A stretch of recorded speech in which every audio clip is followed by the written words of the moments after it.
I think people learn a lot of resiliency skills when they need to work through their issues or work through their struggles, because you don't want to become the hero of their story. They need to become the hero of their own story. They need that self-reliance and those skills and the resources that they learn. Absolutely, we want to come alongside. Absolutely, we want to support, encourage, and have compassion. We want to be cheerleaders, but we don't want to over support, if that's even a word. So you don't want to work harder than what people do. We want to help you be the very best missionary so that you can give your very best to the people you're serving.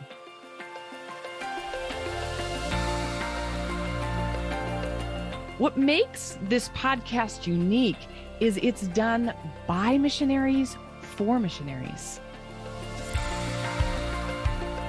How can we take timeless principles and apply them to our lives as missionaries? That's really our heart behind this.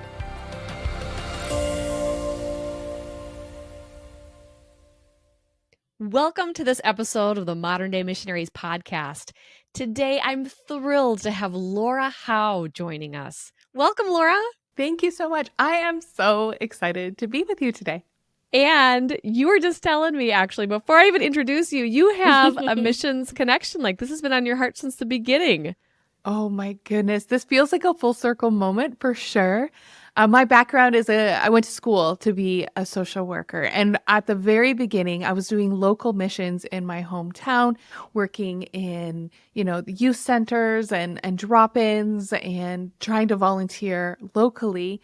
But I've always had a heart for missions. And so when I went to school, my full intention was to do community development work overseas with missions organizations, doing strength-based work and capacity building work. But then I met a boy and we got married and we were both settled in at home with a ton of school debt. And it's so weird. I've always wondered, God, why never did that dream never, flourish? Why did that not come true? And, God, he's so much smarter and wiser than we are. Lo and behold, that my skills and my strength, what I didn't know at 18, because even though we think we know everything, we know nothing. We're just babies. What I thought I knew is that I wanted to be a helper and frontline worker in missions. What I found out is that my strengths was admin and project management and coordinating and collaborating. And those were not the first skills I think of. Maybe you, all as listeners on this, are like, no, that's 100% what we need. But God had other plans. And now in my work that I'm doing with Hope Made Strong, I get to connect with those cross-cultural workers and those on mission all the time. So this is a really special moment. I love that. I mean, think about our two stories. I swore I'd never be a missionary. You were convinced you would be one. And then we found ourselves on the opposite side of things. And God brought us together. And now we just get to be collaborative today. Laura, it takes all of us working together, right? Yes. Yes, I love it. It's so good. Well, and you mentioned Hope Made Strong, which you founded now 5 years ago. And that exists to create care ministries within churches, organizations, to be able to empower helpers to help themselves and help others well, correct? Yes. Did I explain that okay? Goodness. You did a great job. I need to take notes from you. No, I love it. What we start out, what we hope to do when we start out doesn't always come as we obviously just talked about. And Hope Made Strong is no different. I started out wanting to help ministry leaders who are struggling with burnout and compassion fatigue, because I have that in some of my story. Definitely went through some seasons. And what churches, where kind of people were coming to me for is, how do I help others without burning out? And I was like, oh man, I've been doing this for 15 years. Let's go. And so now I have the absolute privilege to come alongside ministry leaders, churches, organizations, nonprofits who want to impact their community and develop cultures of care, and help to do that sustainably, strategically, and without burning out. I love that. Sustainably, strategically, and without burning out. I am all about that, behind that 100%. Because you think about missionaries, we are these frontline workers, cross-cultural workers are in the Absolutely. thick of it. Mhm. And burnout is so high. That's actually what we'll be talking about today. Burnout is one of the topics that we'll touch on. And, some of people might recognize you, Laura, because you did the Church Mental Health Summit. Well, you've done it now multiple years, but last year, Modern Day was a part of it. And I Yes. was so grateful because of the 4 tracks that you had, one was specifically for missions. And so Mhm. recognizing that there is a different type of burnout. In one sense, there's similarities. We all burn out in different kinds of ways, but when you step Mhm. into ministry, it's a whole different kind of burnout. And then you add cross-cultural Yeah. piece to it, and that just adds even another level. Laura, you mentioned you've been through burnout yourself.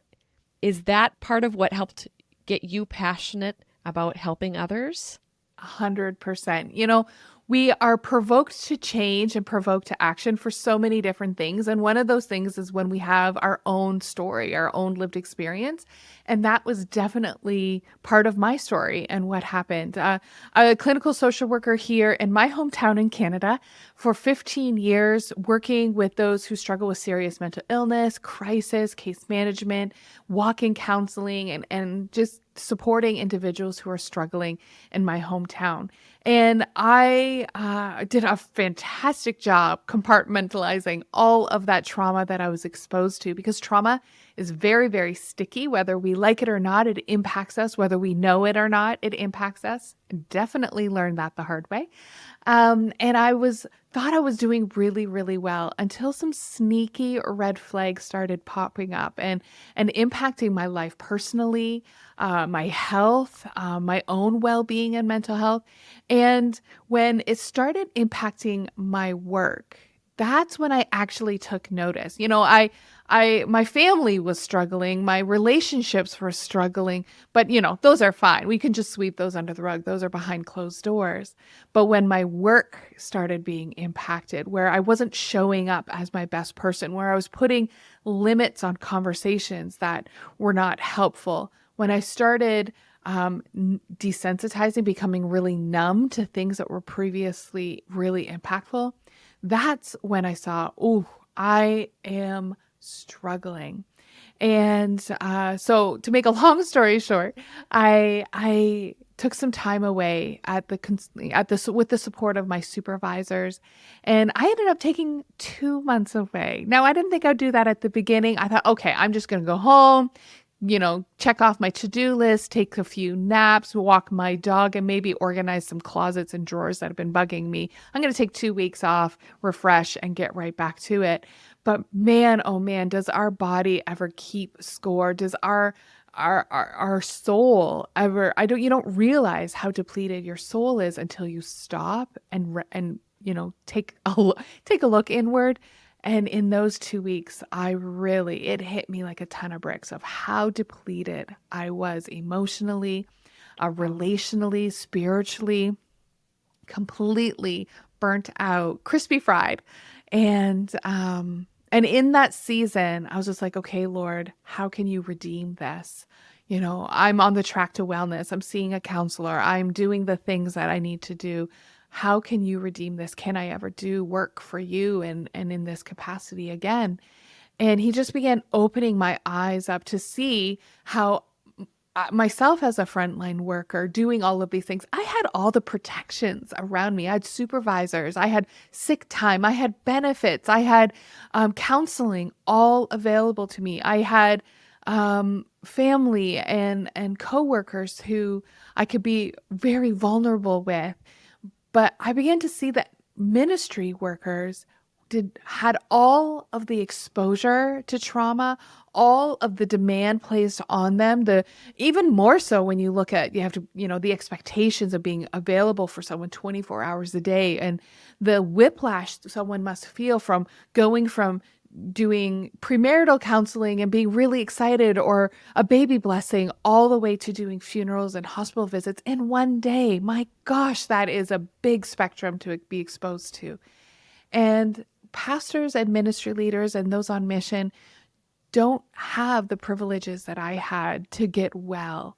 as quickly. They don't have sick time maybe or benefits, or they don't have the relationships that they can be vulnerable with because they tell someone and their job could be at risk, right? There's that vulnerability and that struggle there.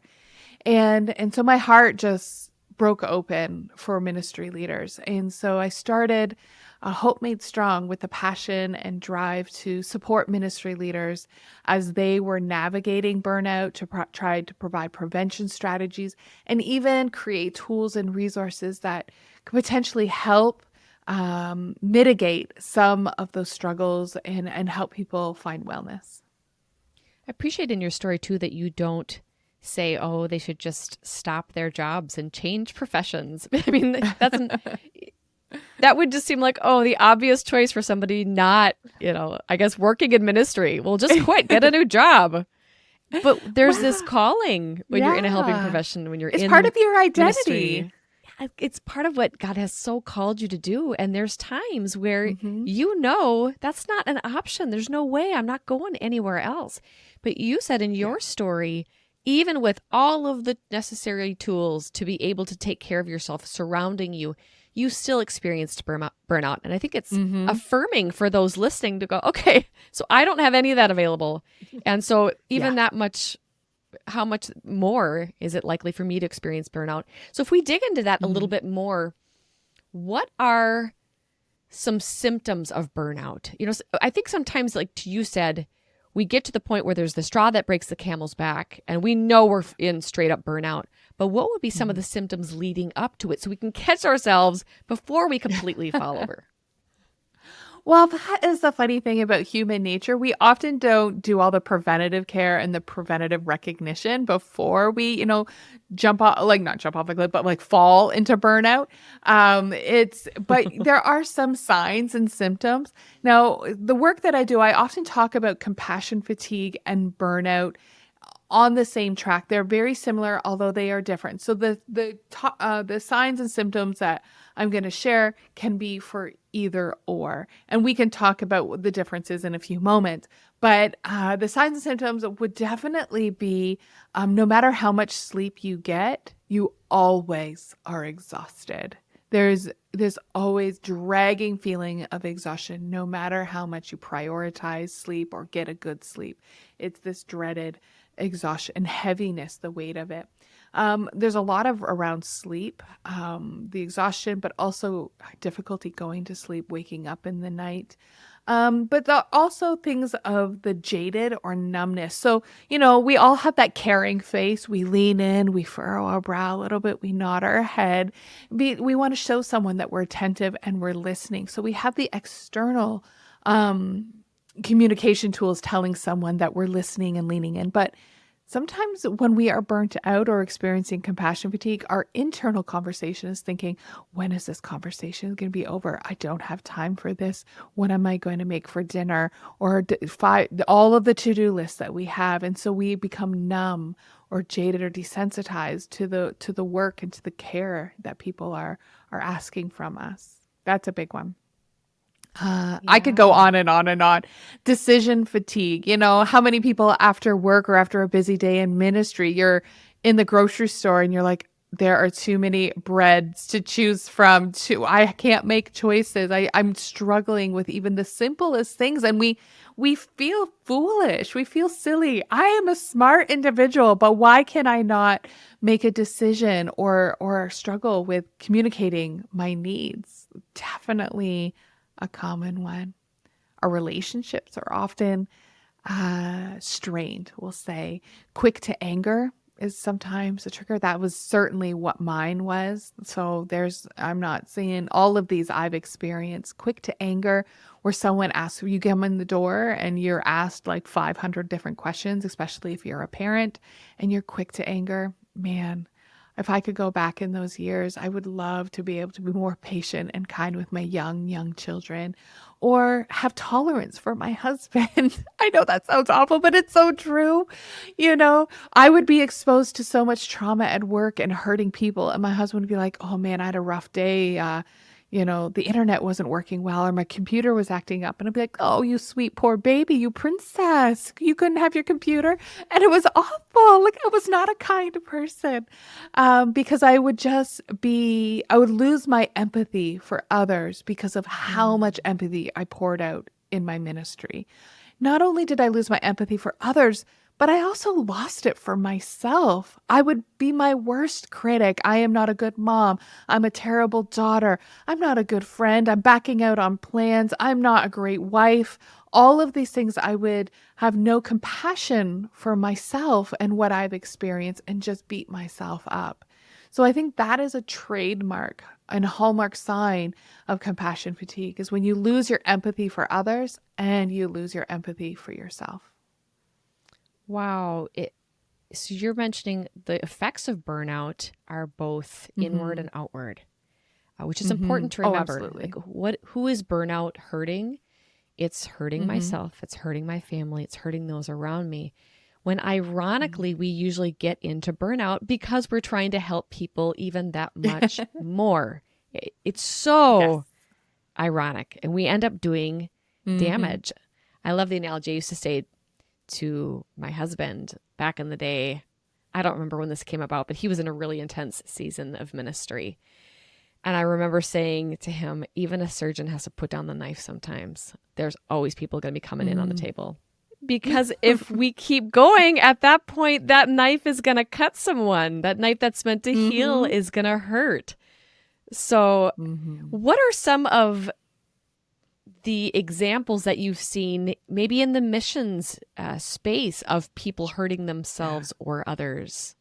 Well, I'll share my experience and see if it's relatable because I think as helpers, that is our heart is to care and to help heal and to come alongside others.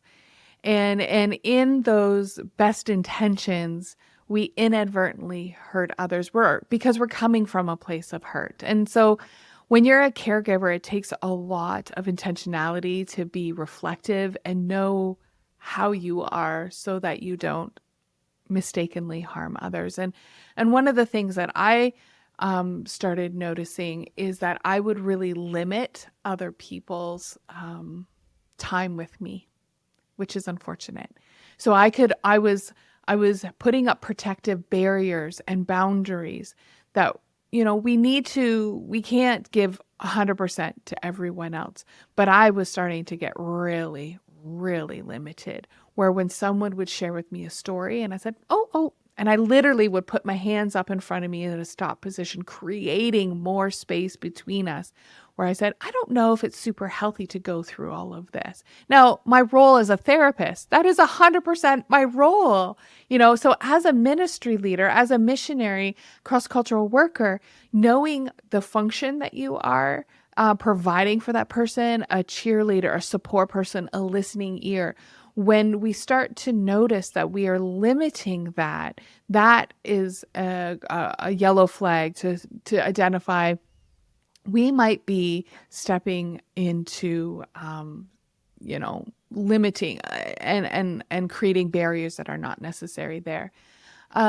There's also this sense of responsibility or this exaggerated sense of responsibility we can have as caregivers.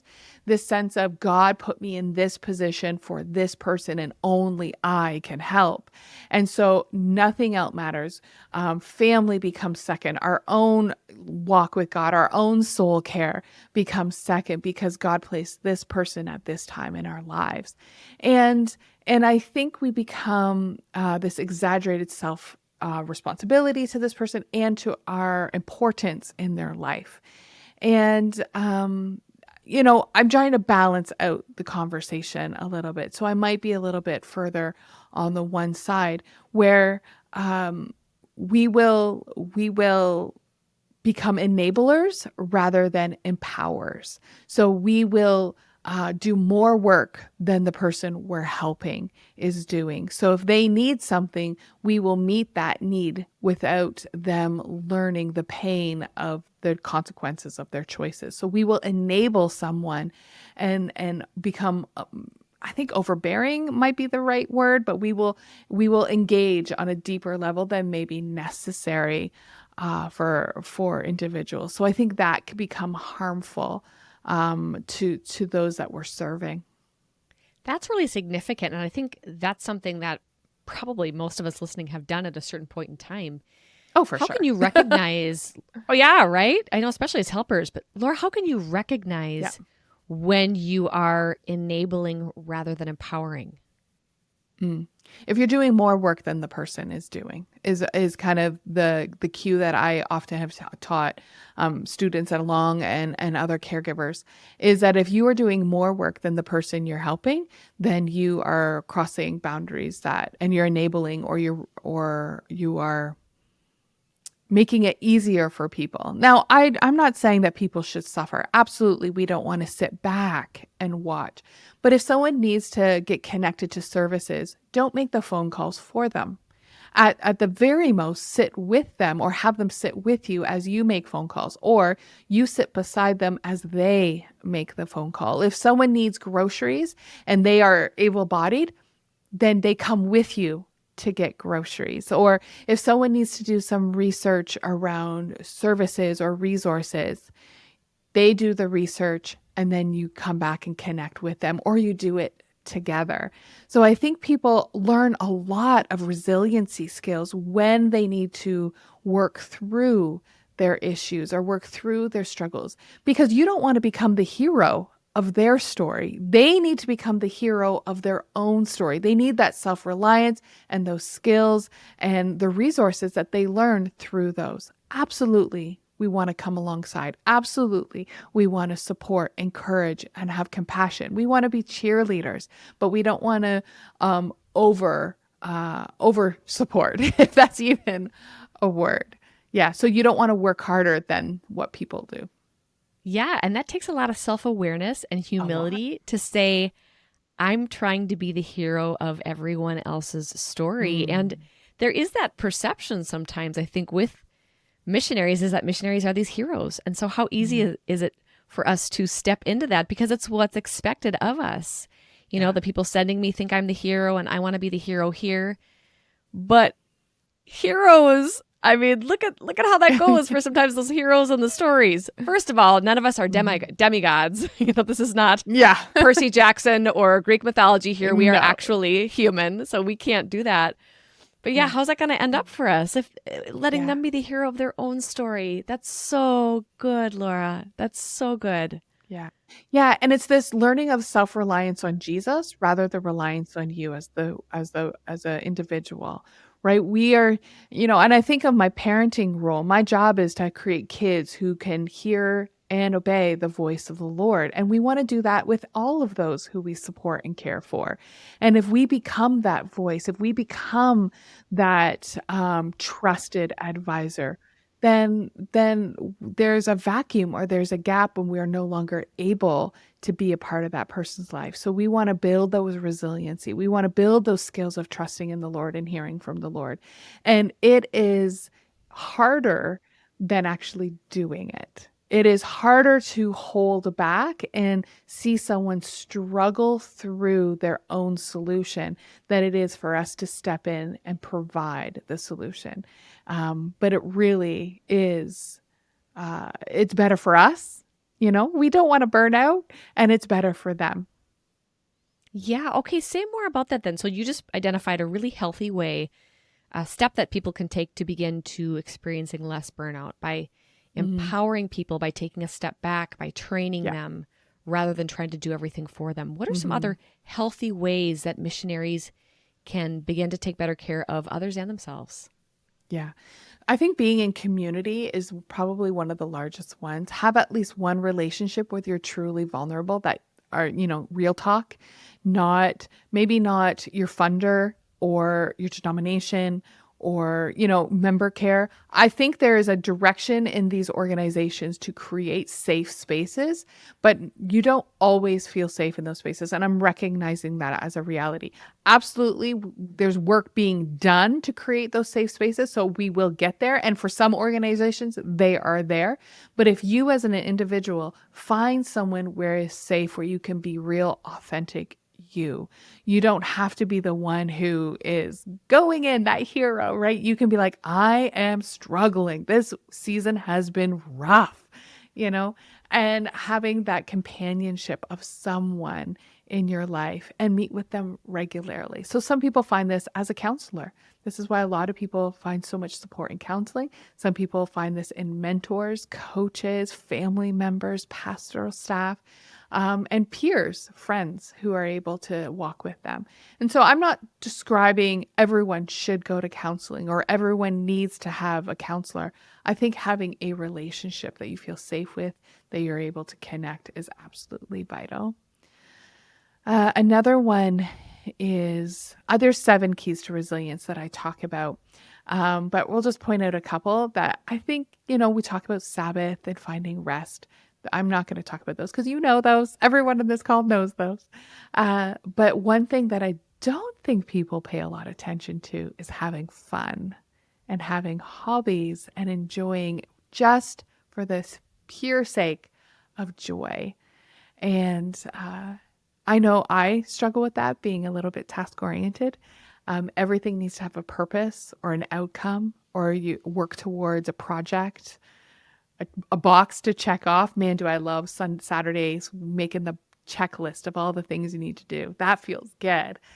But having fun for the pure enjoyment of it is so healthy. And what God created us. He created us to have joy in Him. We are first and foremost children of the King. And so I really encourage people to find a hobby that has nothing to do with caring for people, absolutely nothing to do with caring for people, and find time to be able to just have fun. So as somebody who has that kind of task-oriented mind and who wants to check things off, Laura, there's some people who are listening to you going, yeah, I don't know how I would possibly have a hobby or enjoy it because my brain is thinking about what I need to accomplish. You can relate. Yep. Because that's how you're wired. 100%. So what do you do? 100%. What do I do? Oh my gosh, you're going to laugh at what I do. I'm like an old lady. I do puzzles. Okay. Because I'm completing a task, but it has nothing to do. I know I have to complete a task within it. I know it's the silliest thing, but doing puzzles while listening to music or a podcast is just a great time. Having a nice hot tea, paint by number, because I'm not super creative artistically. So for me, I need those boxes and those numbers to follow instructions. I know it's so silly. Gardening is actually a really great way because I see a difference, a change. It's accomplishing something, but it's not going towards, say, a budget line or a ministry to-do list. It's just for the beauty and the joy of gardening, right? And so gardening is something that I really like to do.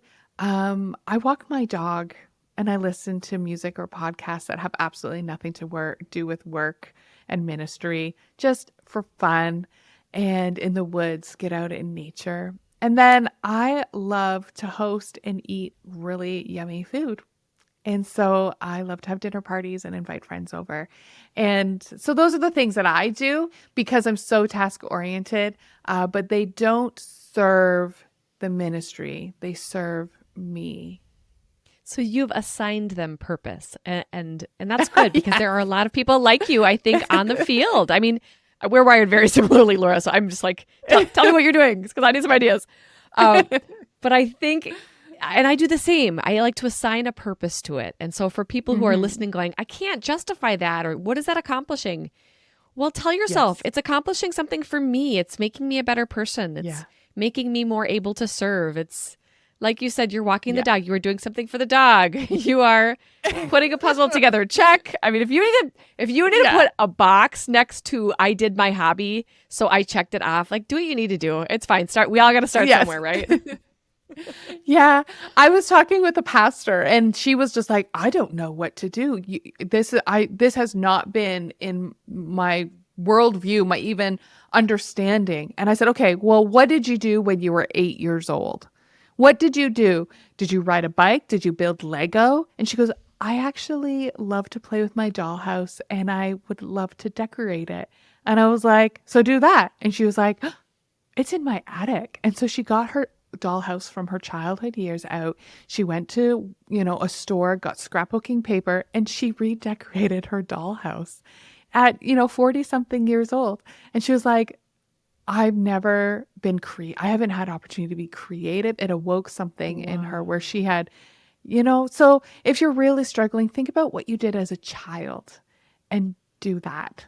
It's okay. Just try something. It's the truth. It's trial by error. If you try it and you don't like it, then your 8-year-old Don't self do it doesn't pick again. it back up. Do it. Yeah, try something else. Yeah. And there is something for everyone. Like you said, even those of us who are artistically challenged, like we can, my family knows, they all love to do Paint by art. number. Whenever they get out art, I was like, you guys, art stresses me out. It does the exact opposite of what it does for all of you. So we'll put on some music that we all like. They will do art and I will sit next to them and I will do something else. Like I'll find so we're together, we're relaxing. I'm not doing art. And so that's okay. We can find what it is.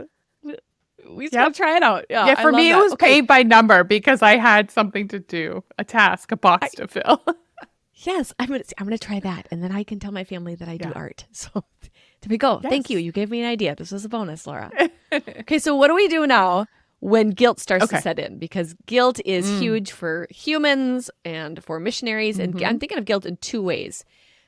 Guilt, personal guilt, like I shouldn't be doing this. I don't have time for this. But then also guilt when people get upset with us, when we begin to put up some boundaries and say no or say, hey, I'm not going to do that for you again. I'm going to teach you how to do that. So what do we do with the guilt that we self-generate and the guilt that comes when other people would like us to feel guilty? There's no simple answer here because you're right. It is going to come, especially when we say no. And I think we've spoken in the past about this. When you just say no to someone, they could feel rejection. You are rejecting me.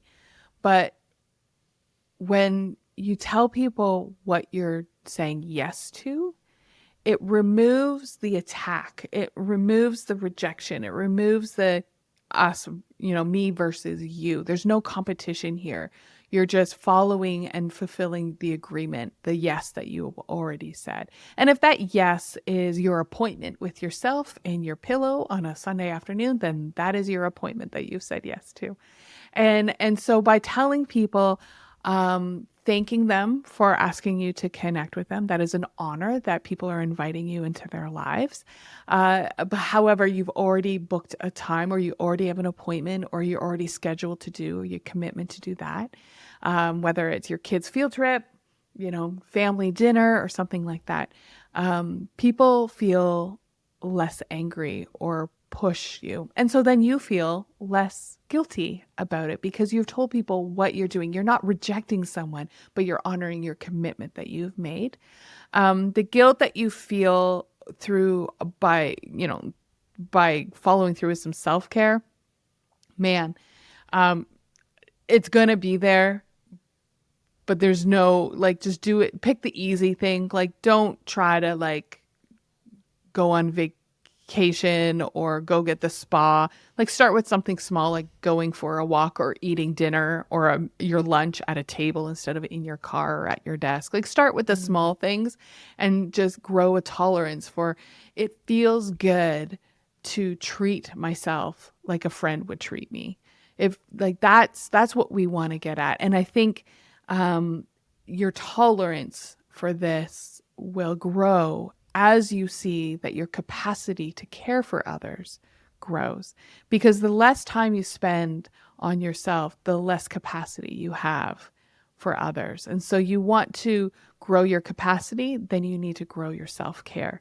And so the guilt and shame is going to be there. So start small. So there's a low exposure at the beginning and build up to it. There's no magic wand to take it away. There's prayer, there's giving it to the Lord, there's reading scriptures, there's, all of those things that we know are beneficial to our well-being and to our soul. But I don't think you're going to be able to escape the shame, sorry to say, and the guilt, but lean into how this is helping you be a better person to your family, your relationship with the Lord, and your capacity to care for others. Thanks for being honest about that, because those feelings, I think we feel guilty then for feeling guilty. I mean, it's ridiculous. It is, but we it's silly. know we're not supposed to feel that way, and we know God doesn't want us to feel that way, and so then we feel bad about it. But they're going to hit because they're just feelings, and emotions are neutral. They come at us, and that's what the Bible talks about, renewing our minds. To your point, as we do these little things over repetitively, it gives us the opportunity to renew our minds, to let God help us see ourselves and others in a different way. And even that you used little examples, like just actually sitting down to eat a meal rather than, eating it in the car or eating it while you're working. I mean, there's times where I feel tempted to eat while I'm working so I can get one more thing done instead of just being a human and sitting down for a second and eating like I don't want to say like a normal person, because I think a lot of people will eat while they work. So maybe that's a new normal, and that's not good. But little things like that. And so we always on these episodes like to talk about what are small practical steps people can put into place. And so you've just given a few. Maybe it's taking an evaluation of your life and going, what are some things I am doing that are feeding into this frenziedness? And what is one thing I could stop that would give me a pause in my day? I'm trying to think what we think together. What might be some other examples of small changes people could make where you've seen people live more frenzied? I think looking at your commute. So I work from home. So my commute is walking my dog in the morning. That's my commute to work, my change. But using opportunities of commuting to work. When you're going somewhere, when you're going to an appointment or going to church or going to the office, or the office down the hall, sometimes we, have music on, pump yourself up, you're excited. But when you're transitioning out of your workday, and we need those transitions out, be quiet. So when you're going towards an event or towards a commitment or work, you have the stimulus and the excitement, but when you're transitioning home in your commute, turn off the music, turn off the podcast, and just check in and reflect how you are, so that you're able, when you hit that front door, you're able to say, oh, okay, I'm ready for home life. And when we blur those lines between home and work life, and I'm sitting here in my house beside my kitchen, so my lines are very blurred, it can be tricky. You don't know when to turn it off. And that happens a lot in ministry. So have a clear transition between home and work, and be very intentional about what you do in those times, I think is really, really helpful. You saying that makes me think of a concept called attention residue that I learned about when reading Deep Work by Cal Newport. And the concept, there was a researcher that wrote about it. I cannot remember her name. But the idea was that when we switch between tasks, like you said, our brain doesn't fully come over. It still is hanging on to little pieces of that previous task. And if we don't give ourselves the opportunity to transition well and just go straight from one thing into another, we're not fully present. Our brain is still a little bit back there. And so he advocates for, it's something that I started doing that's been very helpful to me, is a 15-minute shutdown at the end of the day. Now, I know missionaries, all of you who are listening are like, my day doesn't end. Well, yes, we have a lot of evening activities for many of us. That's super common. Like, I get that. But at some point, your day has to end. Or I know for us, it was a lot of times we would work in the morning, and our rest time rather than in the evening was in the afternoon. But the point is that you're pausing or stopping your day. And when you're doing that, you do this kind of shutdown routine that's 10 or 15 minutes. Yes. And you're going, all right, I'm going to close all these open loops so that for the next couple hours in the afternoon or in the evening when I'm stopping, whenever it is that you're stopping, you're closing enough loops that you can actually wind your brain down, like you were saying, Laura, not by listening to another podcast, not by cramming in one more thing, but by quieting yourself so that when you engage with your family or when you enter into your hobby or your activity, you're entering in and that residue has been able to be washed away. You've been able to leave that behind, which is significant. So I appreciate you bringing that up because it's been a game changer for me. I feel like I'm so much more present with my family because of that shutdown, because of those transitions. So there's something right there people couldn't put into practice. How are you doing your transitions between work and personal life? And are you giving yourself that buffer to wind down and to shut down so that otherwise people like me and you, we get into our hobbies and you're like, did I do that? Did I do that? I have to do this next. I have to do this next. I have to do this next. And just like guilt, I mean, that's going to come. The voices are going to It come, is. the noise is going to Yeah. come. What are some of the ways you are able to quiet your brain down when it's overactive with all your to-do list? I have a notes or in my calendar and I write it down and I leave it there. So I don't have to remember it for future. It's written down, it's removed. Last night I could not fall asleep because I was like, okay, I have to remember to do these 3 things and the first thing in the morning. And I was like, I know better than this. So I picked up a notebook or my phone or whatever's beside my table. I always have something. And I wrote it down and I was able to quiet that because I know I had something to look at later.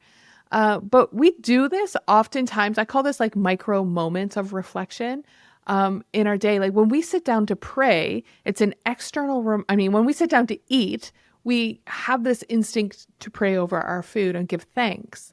And this is an external reminder to do an internal work. And so find something in your day that is an external reminder, whether it's changing your shoes, opening up a door to your office, whether it's shutting off your computer, do something that is an external reminder to do an internal reflection, those 15 minutes that you were talking about. And it can be so helpful. It checks in with how we are doing. It helps us transition in our day. And we can recognize when we are not doing well much faster that way. And I think so many of us are zooming along 500 miles an hour and not even recognizing that we're not well. At least that was my story. I didn't even know for months that I wasn't doing well until something hit me in the face. And so having these moments where you're calm or quiet or reflective can really help us prevent us getting into a crisis mode. Yes, even if it's just the bathroom and not taking your Yes. phone Oh, that's a in good there. one. Yeah, that's a good one. Like for people who don't know where to start because it's Start just too there. much, the bathroom, and then just drink a lot of water. So you have to go to the bathroom a lot, and there you have got built-in little pauses in your day. I heard that somewhere, and like gross. I'm sorry, it's gross to take your phone in the bathroom. Anyways, I'm like, why am I taking my phone in the bathroom? And I'm only saying because I know lots of other people do it too. Yes. But yeah, like I stopped taking my phone in the bathroom, and I thought, oh my gosh, here's like 2 minutes where I can just be quiet and be with Jesus and do whatever I need to do. But if we don't start taking those pauses, to your point, we Yes. train ourselves. We train ourselves to not have pauses. Pauses just mean more work. There are no pauses. We need to have pauses in our day. That's a part of that burnout. This was so practical, Laura. Thank you for all of the, like we talked macro and we talked micro, like really micro down to the bathroom. We went there today. So what are some resources that Hope Made Strong has that would be helpful to missionaries who would like to learn more? I recognize there's people who are listening who are rolling their eyes at this conversation right now saying, you don't know what I'm experiencing. You don't know the depths of burnout that I'm in. Going to the bathroom and spending 2 minutes, how is that going to help me transitioning, getting hobbies? Like, come on, I am struggling. I am deep in despair here. And so I want to recognize people who are in that space where the tools or the practical strategies that we're offering is preventative or maintenance, where what you're needing is something more intensive. And so I kind of have a low, medium, high approach to what you're experiencing. And I want you to reflect on where you're at. The low is what we've been talking about. These are the practical ongoing strategies that we can use to maintain our well-being so that we don't become burnout. And so the next area or the next level would be like the mid-range where you know you're struggling, but it doesn't impact all the areas of your life. You can kind of compartmentalize it to where you're at. But you know you're just not at your best. And this is where I really encourage people to find a mentor or someone and regularly talk to someone, or find a DIY resource like a book, or I have a course called Finding Hope in Helping, and it's an online self-guided course that you're able to work with. Now, this is one thing, but there might be many other things available within your organization. So if you don't know where to start, feel free to check out Finding Hope in Helping.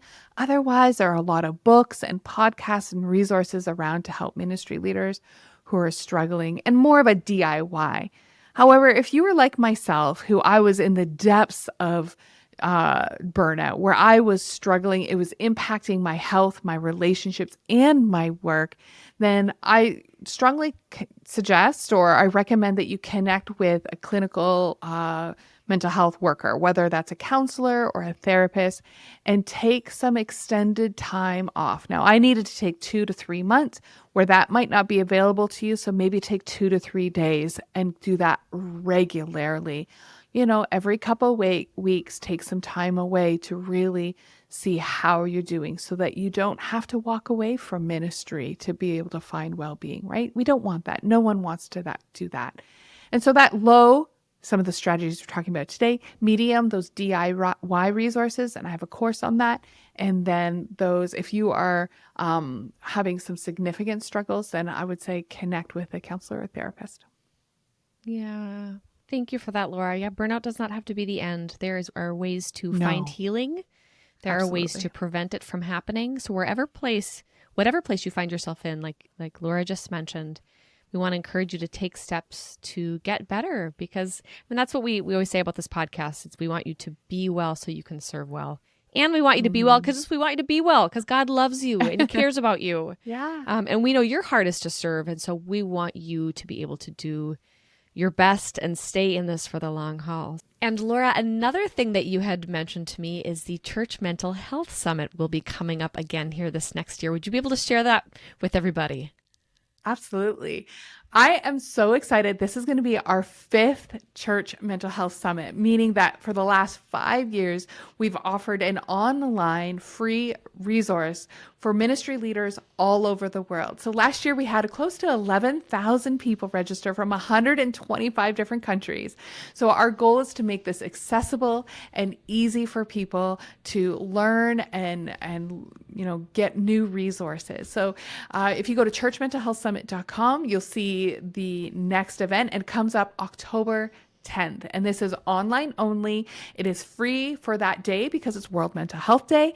And I'm excited to be able to provide resources around missions and culture, community mental health, church mental health, and leadership mental health. So I hope this is helpful for your audience.